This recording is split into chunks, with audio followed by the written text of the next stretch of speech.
Bom dia a todos. Eu sou o professor Gilson Geroldo da Universidade Federal de Pernambuco e essa é a aula 10 da disciplina Processamento Digital com FPGA e a aula de hoje é Banco de Filtros e Wavelengths. Esses são os tópicos que vamos ver na aula de hoje. Na aula passada nós comentamos sobre o processamento em sinais multitask e nós vimos como implementar a decomposição polifásica tomando cuidado com as implementações dos clocks. Tá? O nosso objetivo todo aqui nesse curso é a implementação em hardware.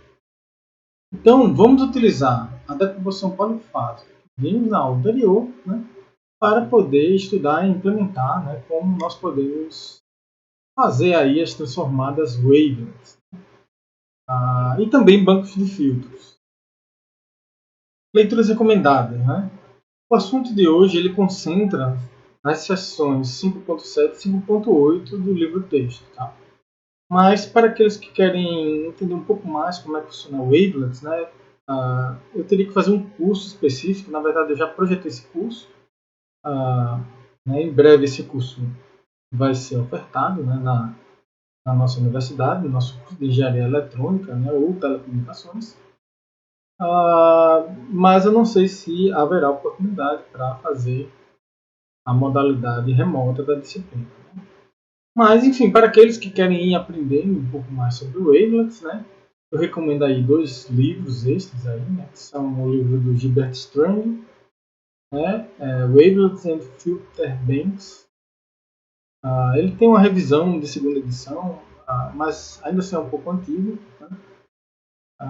Entretanto, é um livro altamente recomendável, porque ele ensina de uma maneira bem prática. Então, quem quer simular, quem quer fazer a implementação, tanto em software como em hardware, não muito em hardware, mas mais em software. Então, é muito recomendado esse livro do Strang. Já quem quer uma teoria mais afinada, com uma certa formalidade a mais, notações e tudo mais, aí eu recomendo o livro do Martin Vettel, que é o Wavelengths and Sublime Coding. Também é um livro antigo, mas nessa parte de wavelet discreta e até contínua ele tem um tratamento um pouquinho melhor e mais formal do que o do Strang. Tá? Então, para essa nossa disciplina, o que está nos conteúdos do MEA já é suficiente. Tá? Se você quiser implementar a nossa aula passada e esse conteúdo do MEA já vai ser suficiente. Então vamos lá para a nossa aula.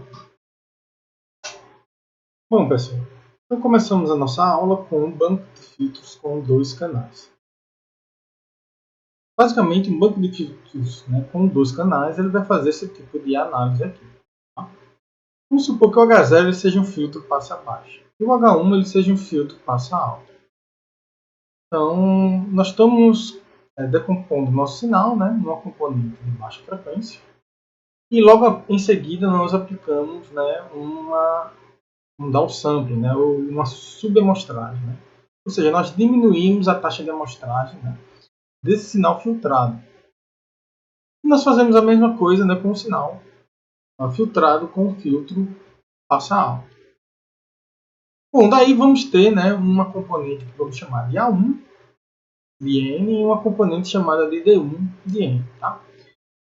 Normalmente a componente que ela é filtrada com o filtro passa baixa, que é essa aqui, A1, ela é chamada de uma componente de aproximação do nosso X. Tá? E já a componente D1, nós vamos chamar ela de componentes de detalhes do nosso X. Tá? Bom, e aí essa estrutura aqui, que implementa esse banco de filtros com 2 canais, você pode montar uma estrutura em hardware para você recuperar o seu X. A estrutura que recupera seria uma estrutura aqui desse tipo, que é chamada de estrutura de síntese, na qual vamos utilizar outros filtros, tá?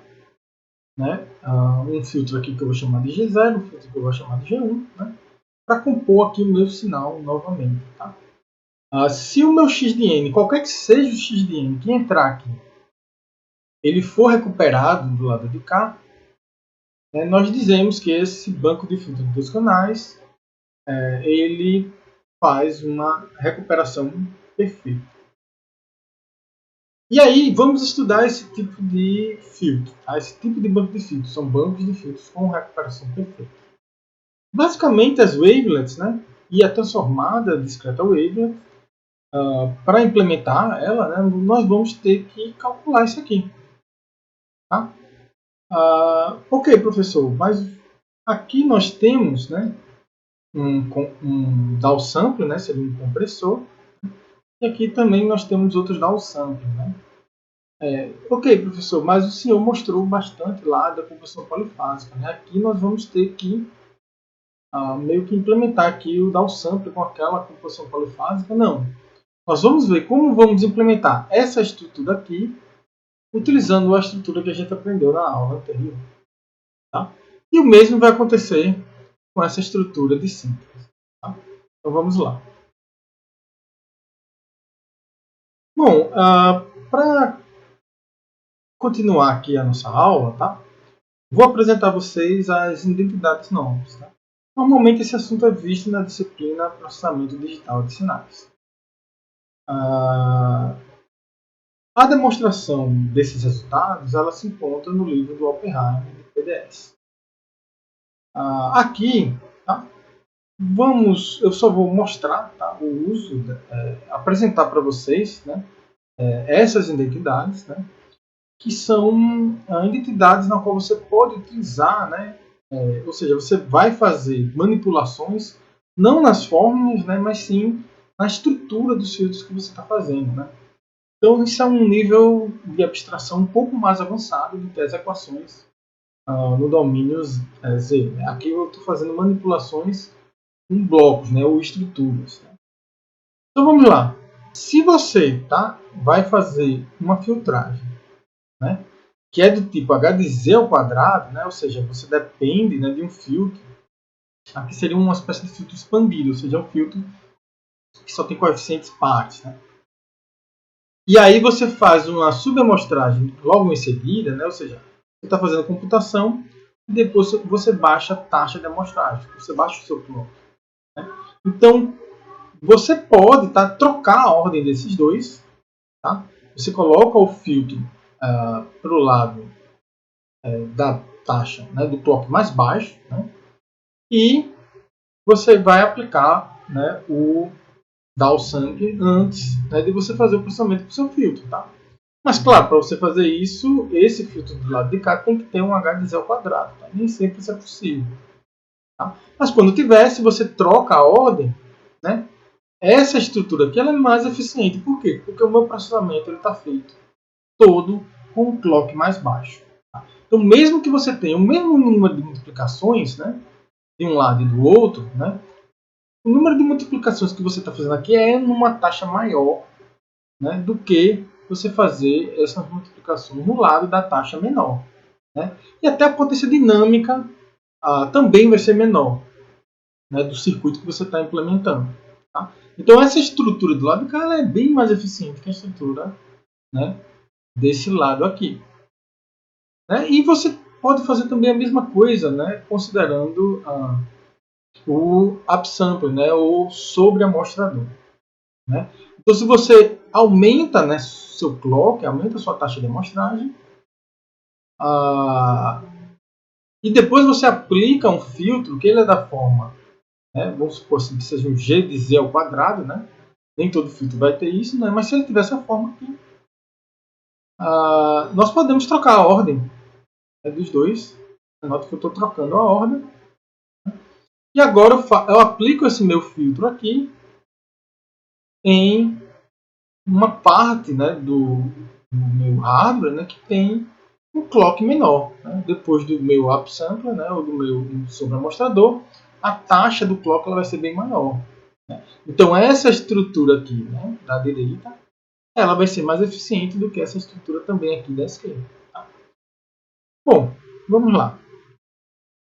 Bom, pessoal, o que vai seguir aqui, vocês podem encontrar, né, bem detalhado lá no livro do Oppenheimer, de PDS, na seção, no capítulo 4, seção de processamento de sinais multitaxa. Aqui eu vou explicar, né, também de uma maneira bem mais simples. Né? Então, como vimos, né, na página anterior, nós podemos, né, fazer um processamento eficiente de filtros dizimadores, mas nem todo filtro vai ter aquele, né, H de Z ao quadrado. Tá? O que eu vou mostrar para vocês é como produzir um H de Z ao quadrado, né, independente do filtro que você tenha. Suponha que você quer implementar esse filtro aqui, H de Z, no qual ele tem uma certa resposta ao impulso aqui. Okay? O que eu vou fazer aqui agora? Eu vou fazer uma decomposição polifásica do meu filtro.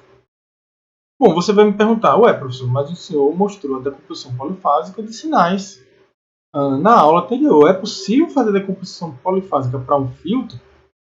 E é exatamente isso que eu vou mostrar. Sim, é possível fazer uma decomposição polifásica para um filtro, um hardware. Isso mesmo. Né? Então vamos ver. Imagine que a gente pegue, né? Imagine que você tem aqui um HDN, né? Você pega os coeficientes, né? E aí você faça uma decomposição polifásica. Veja que essa aqui é uma decomposição polifásica na qual estou aplicando um atraso. Tá? Eu apresentei um tipo na aula anterior, que era a decomposição polifásica que você fazia um adiantamento. Tá? Então vamos fazer uma decomposição polifásica, né, de atraso no HDN. Tá? Com isso eu produzo dois novos sinais. Tá? Aqui estamos vendo só a nível de sinal. Né? Então aqui eu tenho o H0 e o H1. Né? O H0 tem as componentes pares do H. E o H1 tem as componentes ímpares. Né? Lembrando que ela tem um atrasozinho. Né? Pois bem, se eu tiver, né, já que eu tenho o H0 e o H1, né, eu posso utilizar, né, a estrutura, né, da composição polifásica, né, de síntese. Né? Então, se eu fiz, né, a decomposição polifásica com atraso, eu vou, né, através de uma estrutura com adiantamento, eu consigo recuperar, né, o meu H. Tá? Então, significa que se eu botar esse meu H0 aqui, e botar esse meu H1 aqui, que é a estrutura, né, a recuperação, né, da decomposição polifásica com adiantamento, já que eu fiz aqui com atraso. Né? Então, se eu fizer isso, se eu botar aqui o H0 de N, botar aqui o H1 de N, o que eu vou recuperar aqui é o meu H de N. Exatamente. Pois bem, eu posso calcular a transformada Z, né, do meu H0 de N, né, seria um H0 de Z. Né, quando eu aplico, né, o upsampler, né, de 2, né, ou a sobreamostragem de 2, né, uma das propriedades é que isso aqui vai virar o H0 de Z ao quadrado. Aqui eu vou ter também H1 de Z ao quadrado, e aqui eu vou multiplicar pelo Z. Tá? Então, esse meu H de Z, ele é exatamente igual a H0 de Z ao quadrado, mais Z vezes H1 de Z ao quadrado. E essa equaçãozinha aqui, ela vale independente do filtro. Tá? Note que eu não fiz nenhuma restrição no meu filtro. Então, se eu tenho um filtro H de Z, eu posso implementar, eu posso escrever ele com essa equação. Né? Então, se eu posso implementar ele com essa equação, tá? Lembrando, tá, que eu consegui essas componentes H0, né, esse filtro aqui H0 e H1, né, ele é feito através da decomposição polifásica de atraso. Tá? Então, quando eu faço isso, né, isso significa o seguinte: se eu tenho um filtro H de Z, né, se eu utilizar essa equação aqui, eu posso ver que esse meu filtro aqui implementa H de Z. E por quê? Se eu aplicar o impulso aqui, aplica o impulso aqui, tá? Qual vai ser o meu resultado? Vai ser H0 de Z ao quadrado mais Z vezes H1 de Z ao quadrado. Ou seja, a resposta vai ser exatamente igual ao H de Z. Portanto, essa estrutura aqui, ela implementa esse filtro aqui. Tá? Então, eu posso usar o H0 de Z ao quadrado e o H1 de Z ao quadrado para implementar esse meu filtro. Tá? Bom, você olhando para essas duas situações, a princípio não existe nenhuma vantagem em implementar desse jeito ou desse jeito aqui. Tá? talvez, inclusive, essa estrutura aqui seja até menos eficiente. Mas, quando consideramos, né, um filtro dizimador, que é quando você aplica o HDZ e depois você muda a taxa de amostragem, aí sim, aquela estrutura lá, né, com ela, eu vou ter uma vantagem aqui. E vamos ver qual é a vantagem. Bom, basicamente eu vou substituir o HDZ por aquela estrutura que eu mostrei na página anterior. Né? Então, eu substituo por aquela implementação que é chamada de implementação polifásica desse meu filtro aqui. Tá? E eu obtive essa estrutura aqui. Bom, como esse subamostrador, tá, ele é linear, né? Ou seja, eu posso passar esse subamostrador tanto para cá como para cá e somar o resultado depois. Tá? Isso vem do fato do que o subamostrador é linear. Tá? E aí, agora, né, nós temos um filtro aqui, que ele tem o z ao quadrado e temos o subamostrador. E aqui também temos um outro filtro, que ele é ao quadrado e temos o subamostrador. Então, o que é que vamos fazer? Agora nós podemos trocar a ordem, já que aqui é ao quadrado e aqui é uma subamostragem de 2, eu posso trocar a ordem dos dois. Tá? E aí, quando eu trocar a ordem, eu fico com essa estrutura aqui. Tá? Bom, mas olha para essa estrutura aqui. Você vê alguma coisa familiar? Essa estrutura aqui é exatamente a decomposição polifásica de adiantamento, né, que nós vimos na nossa aula anterior. Né? Ou seja, vamos implementar essa estruturazinha aqui com apenas uma decomposição polifásica do nosso X. E aí, vamos simplesmente aplicar um filtro H0 de Z com uma taxa menor. Né? E vamos implementar um H1 de Z também com uma taxa menor. Tá? Então, note que esse processamento aqui ele vai ser feito na taxa baixa. Né? Ou seja, vai ser um processamento mais eficiente em termos de número de multiplicações por segundo e em termos de potência dinâmica. Bom, e agora, né, nós temos... vamos tentar agora implementar agora o banco de filtros de análise, né, que é essa estrutura aqui. Vamos tentar implementar, né, tanto esse filtro dizimador quanto esse de uma maneira eficiente. Tá? Então, essa estrutura aqui, eu posso implementar ela com essa forma aqui, lembrando que o H00 é a componente, né, pares do H0, H01 é a componente ímpar do H0, né, e assim por diante. Né? H10 são as componentes pares do H1, e H11 são as componentes ímpares, né, do H1. Né? Lembrando que tanto o H00 como o H01 ele vem da decomposição polifásica de atraso. Tá? Ok, olha só, vamos olhar para essas duas estruturas aqui. Ó. Note que esse ponto aqui é exatamente igual a esse. Tá? Então não preciso repetir essa parte aqui não. Tá? Basta eu puxar uma coisa daqui e puxar uma coisa daqui. E aí minha estrutura de análise ela fica assim. Tá? Então veja que implementar esse banco de filtro aqui de forma eficiente, né, é fazer esse processamento aqui do lado, né, da taxa baixa e basicamente eu vou precisar, né, calcular, né, implementar um filtro. Tá? Então isso aqui nós já sabemos como fazer. Tá? E nós temos apenas que utilizar esse filtro aqui e esse, né, com uma taxa menor para calcular quem são os coeficientes de aproximação e os componentes de detalhe. Bom, nós podemos fazer esse mesmo procedimento para os bancos de filtros de síntese. Tá? E como a gente faz isso? Tá?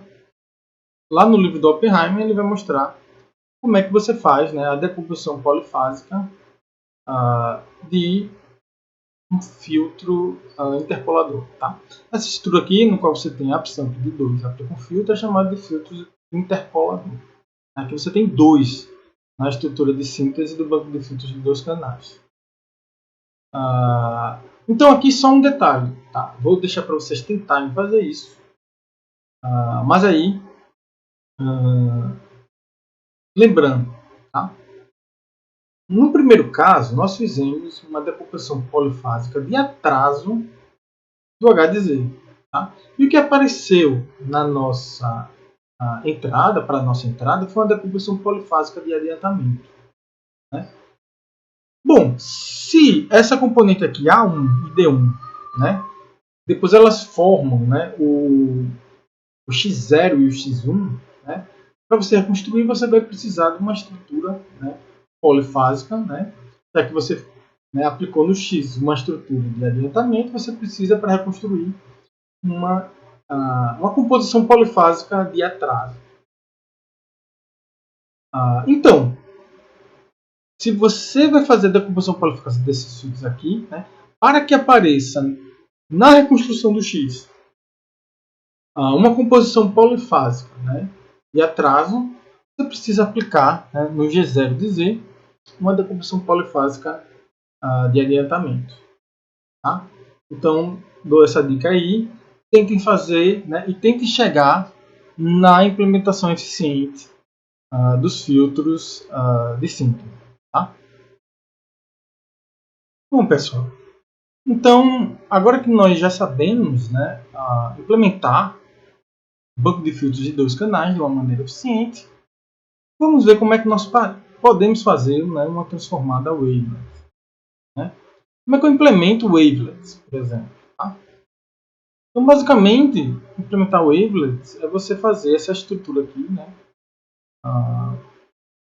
Você simplesmente aplica um filtro no banco de filtros de 2 canais, vai obter a aproximação 1 e os detalhes 1. Tá? Se você aplica novamente essa mesma estrutura para analisar essa componente A1, tá? Você vai obter a componente de aproximação 2 e a componente de detalhes 2. Tá? Nota que você vai guardando os coeficientes D1, D2, D3 e no final basta você guardar uma última componente, né, de aproximação. Tá? Então, uma wavelet, né, completa, né, quando você faz a decomposição, você vai obter esses coeficientes aqui, no qual você vai ter aqui um DL, né, esse L pode ser um valor bem grande, e uma componente de aproximação AL seria sua única componente de aproximação. Bom, professor, mas como é que eu recupero então? Né? Bom, como é que você recupera? Como é que você calcula a transformada inversa? Né? Você vai pegar e usar essa componente AL com DL, né, para gerar a componente AL-1. Né? E aí você sai voltando, né? Ou seja, com a componente A3, né? Quando você recuperou a componente A3, com os coeficientes D3, né, de detalhes, você gera a aproximação A2, que é uma aproximação melhor. Né? E assim por diante. Tá? Isso aqui também evidencia, né, uma das aplicações, né, mais interessantes de wavelets, que é a análise multiresolução. Mas vamos nos concentrar nessa implementação aqui de hardware. Okay? Tudo vai depender dessa estrutura aqui. Note que o resto é repetir aqui essa estrutura. Tá? Uma outra observação é que esse processamento ele começa já com a taxa menor do que a taxa do sinal X. Tá? E qual é o processamento que você está fazendo? São filtros. Né? E na grande maioria das wavelets, né, em tempos discretos, esses filtros são filtros do tipo FIR. Né? Ou seja, são filtros com resposta a impulso finita. Né? No qual nós já vimos como implementar. E aí nota o seguinte, ó, a taxa aqui ela diminui, né, ela é 2 vezes menor do que a taxa desse sinal aqui, né, a taxa de que você começa a fazer o processamento. Mas você vai ter um segundo estágio.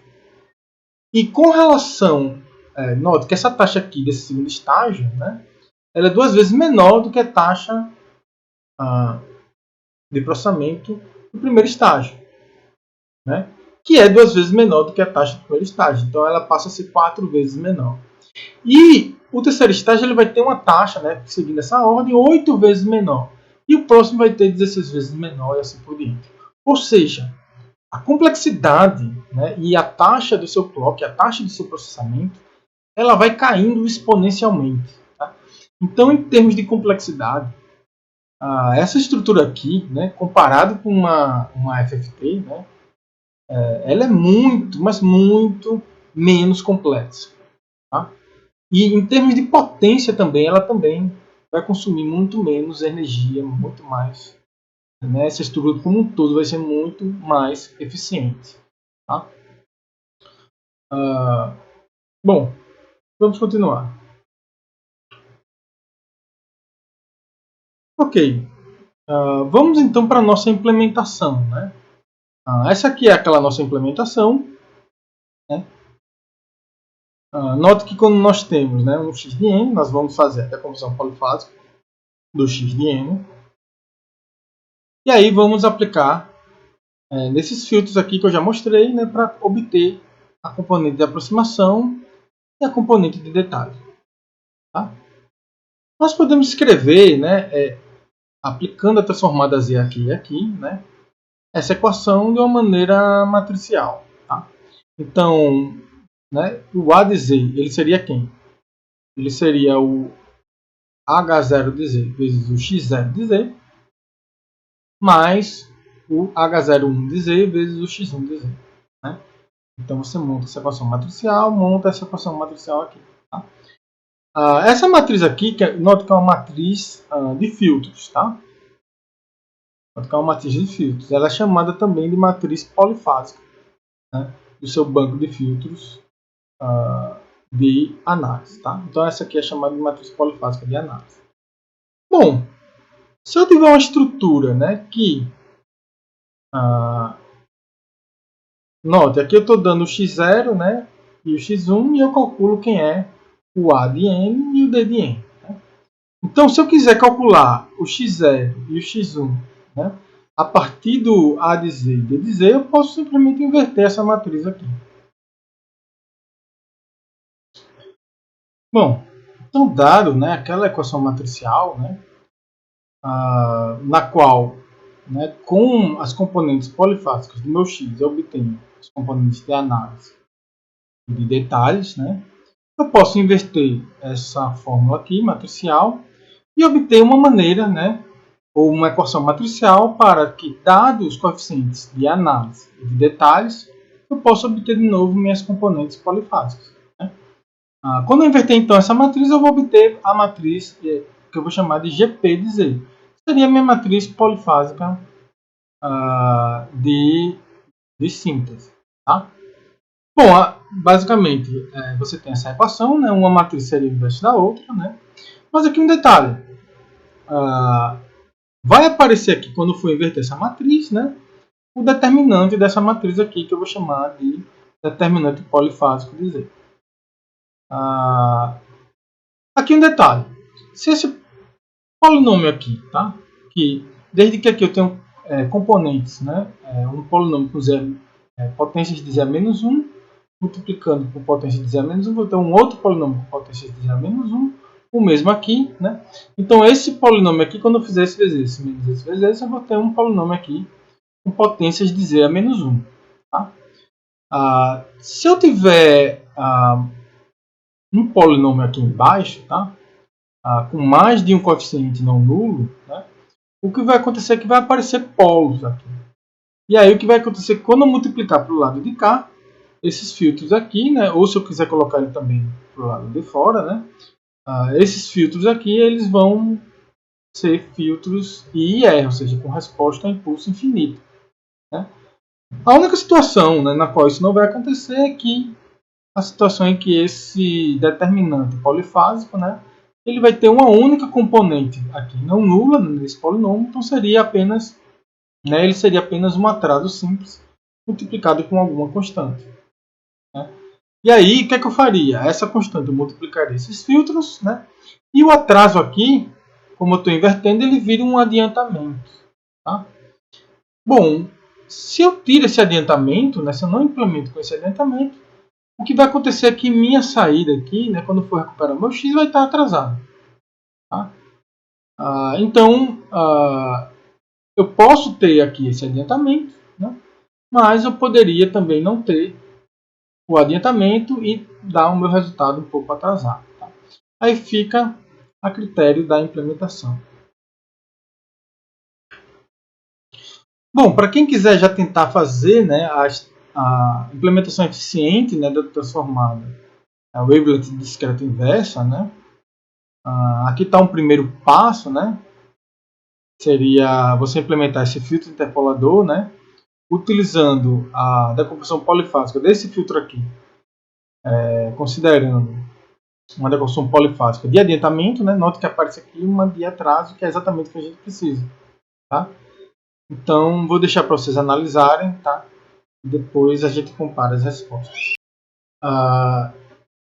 Ok, pessoal. Aqui eu vou falar um pouco sobre a reconstrução perfeita, tá? Esse assunto, ele acaba indo para um assunto bem... eu teria que ver uma aula só sobre isso, tá? Se eu quisesse fazer com todos os detalhes, tá? Basicamente, a reconstrução perfeita, que condições esses filtros, né, que são chamados filtros de análise e síntese, eles devem ter para que, dado qualquer x de n, eu recupere o x de n aqui. Tá? Então, eu vou pular algumas etapas, tá? E vou partir direto dos teoremas 5.17 do nosso livro-texto. Tá? Ele dá as chamadas equações de reconstrução perfeita. Tá? Aqui eu traduzi para a nossa anotação. Okay? Então, temos duas equações. Essa primeira aqui, né? E essa segunda aqui. Né? Essa aqui é chamada de livre de distorção, né? De amplitude. Aqui é livre de distorção na frequência, né? Ou de aliasing. Né? Então, você pode escrever essa equação aqui, essas duas equações, como uma equação matricial. E aí você tem uma equação na qual você tem os seus coeficientes do G0 de Z e G1 de Z em função, né, dessa matriz aqui que tem coeficientes, né, ou filtros que dependem dos seus filtros de análise e síntese. Tá? Então, basta eu inverter essa equação aqui, eu vou obter quem são meus filtros, né, de síntese, né, o filtro passa baixa e o filtro passa alta. Né? Invertendo essa equação, né, eu posso escrever aqui, né, invertendo essa matriz, né, eu escrevo ela dessa forma aqui, e esse delta de Z seria o determinante dessa matriz aqui. Tá? Aqui um detalhe, essa matriz aqui é conhecida como uma matriz de modulação, tá, de análise. Né? Pois bem, aqui um detalhe, tá? Note que resolvendo essa equação, como aqui a gente tem o coeficiente zero, ela simplifica, né? Então basicamente nós temos 2 sobre delta de Z, H1 de menos Z vezes menos H0 de menos Z. Então a gente tem uma fórmula já que calcula, tá, o G0 de Z e o G1 de Z, dado que a gente saiba quem é o H1 de Z e o H0 de Z. Tá? É a fórmula bem direta. Mas vai depender desse delta de Z aqui. Tá? E aí a mesma história, né, daquele delta polifásico. Tá? Dependendo dessa matriz, esse delta aqui ele tem que ser um atraso. E aí, vamos encontrar um detalhe interessante. Tá? Aqui eu estou escrevendo as equações, tá? Resumindo as equações, nós temos isso aqui, vamos chamar isso aqui de equação 1. Tá? E aqui eu estou descrevendo a equação do delta de Z. Tá? Seria determinando dessa matriz aqui. Isso vezes esse menos isso vezes esse. Tá? Aqui. Na forma. Tá? Aqui eu vou fazer o seguinte. Tá? O G1 de 0, o H1 de Z, né, eu vou botar ele em função do G0 de Z. Tá? Então, o H1 de menos Z ele vai ser G0 de Z delta de Z sobre 2. Coloquei aqui. Tá? E esse H0 de menos Z eu vou botar em função do G1 de Z. Tá? Então a gente tem essa equação aqui. Certo? O que, é que vai acontecer? Eu noto que eu tiro a dependência agora do delta de Z e esse 2 passa para o outro lado. A gente monta essa segunda equação aqui. Né? Ou seja, o H0, G0, H1, G1, isso aqui tem que ser igual a 2, constante. Tá? Isso se eu quiser a reconstrução sem atraso. Se eu admitir um atraso, né, essa fórmula aqui muda um pouquinho. Tá? Mas vamos usar essa aqui, que ela é a mais interessante para a gente implementar em software. Tá? E até para a gente implementar também depois em hardware, com pequenas alterações, a gente encontra os filtros.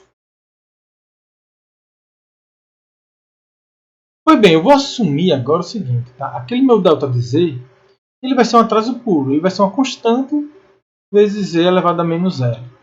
Tá?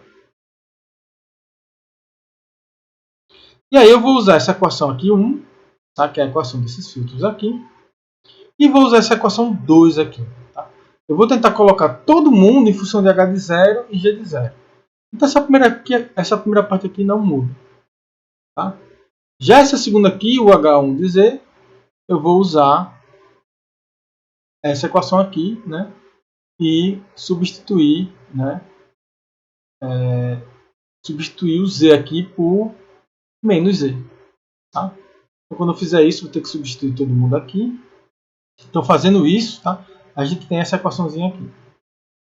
Delta de menos z, 2, né?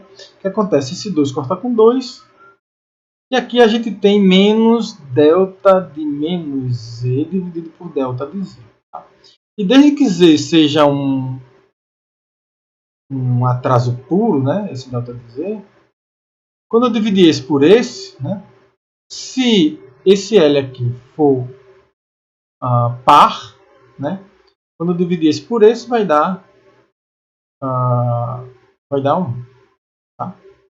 Se o L for ímpar, né, dá menos 1 e aí esse sinal corta. Tá?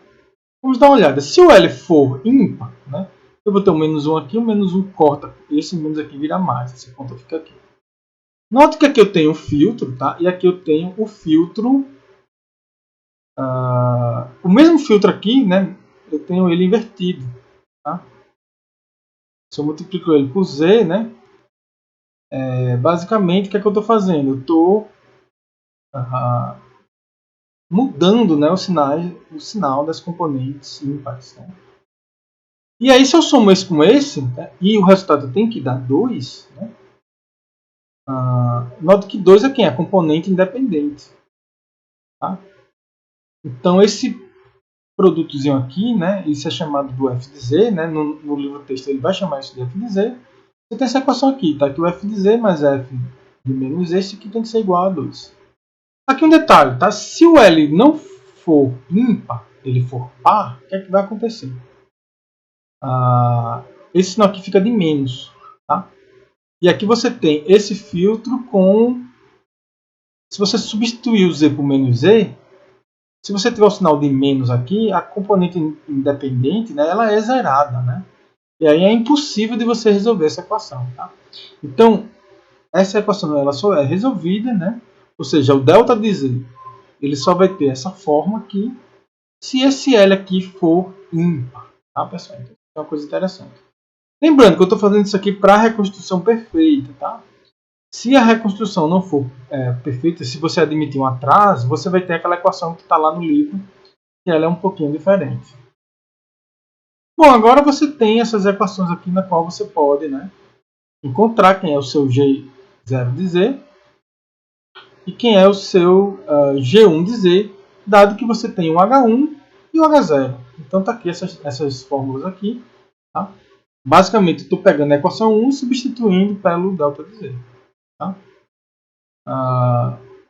E também você pode, também, né, enfim, se quiser resumir a equação, né, dado o H0 de Z e o H1 de Z, você pode encontrar quem é o delta de Z por essa fórmula aqui. Né?